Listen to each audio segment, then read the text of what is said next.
A lot of parents worry about whether their kids are prepared for adulthood. And I think we may be measuring the wrong things. I'm leaving for Europe tomorrow, and I keep thinking about what actually prepares people for adult life. I'm Sue Patterson, and this is the Unschooling Mom to Mom podcast. My three unschooled kids are all grown now, each on their own different paths, but they all felt prepared for adult life, even though we took a pretty unconventional path for education and parenting. And now I spend my time helping other parents untangle these same fears and questions through this podcast, in my writing, and inside my Creating Confidence community, where we keep having these conversations together in real time. But what I've been thinking about this week is how travel makes you think about navigation and communication and flexibility, as well as confidence during uncertainty. All the things we talk about here all the time. So when parents are busy worrying about kids' gaps and grades and transcripts, or whether they're using the right curriculum, I think it's worth pausing to ask what actually matters most when you become an adult, when you're navigating something unfamiliar or trying to solve a real problem. It's usually not about whether you memorized enough facts at the right age.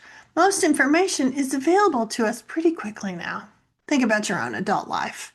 Did learning your times tables by, I don't know, 8 or 10 make a difference on whether you could adapt to new surroundings or problem solve issues that surfaced? Couldn't that gap, I don't know, like where's the Nile or how many wives did Henry VIII have? Couldn't that be solved by a simple Google search? Doesn't adulthood, successful adulthood, really rely more on taking initiative and not waiting for someone else to tell you what to do next? Confidence and flexibility, communication, curiosity, problem solving.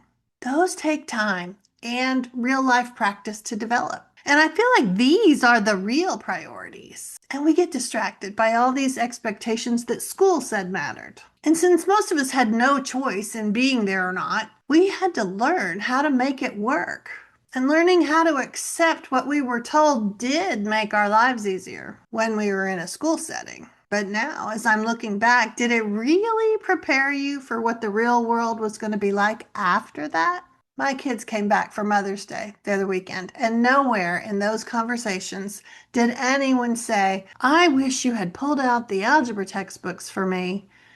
We talked about career paths and relationships and how to pivot or just create the life you want. And they had a lot of gaming, social media was taking off, and they had lots of other things going on. It's funny too, when parents talk to me on our coaching calls, they sound worried about the amount of time that their kids are spending on their devices. And the more we talk, we discover that their kids are also meeting friends at the park or the pool or doing projects or following interests out in the community. But our brains don't want us to look there. Our brains just do that confirmation bias thing of looking for proof that all they do is screen time. And even as I say that, some kids are spending a lot of time on tech stuff. So that's what I'm focusing on in June in the membership group as well as on the daily app. I want to share ways to talk to them or engage with them that will lead to more connection while still letting them pursue their interests. I can help you avoid a few power struggles.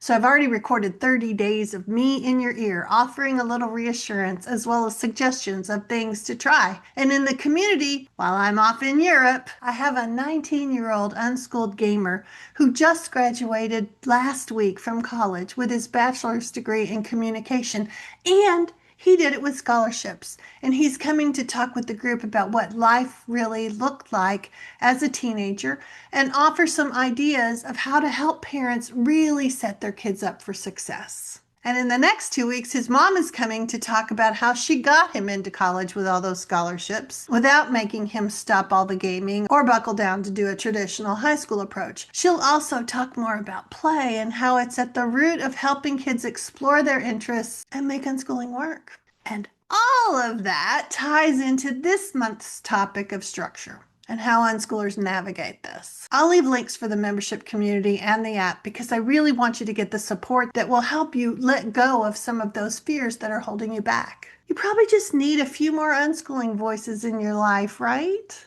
At the beginning of the podcast, I was talking about things we need as adults: problem solving, adaptability, initiative, emotional regulation.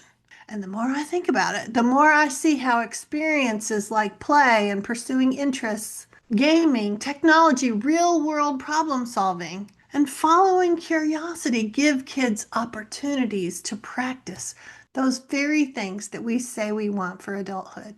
They often grow from living real life, and you, as the parent, right there with them, giving them the scaffolding that they need. When you get more confident in the unschooling approach, it's baked into your daily life. Play gives kids the opportunity to strengthen those kinds of muscles. Real world experiences are the curriculum that you've been looking for. And even as I say all of that, I know how hard it is to do. I didn't start out as some unconventional parenting advocate.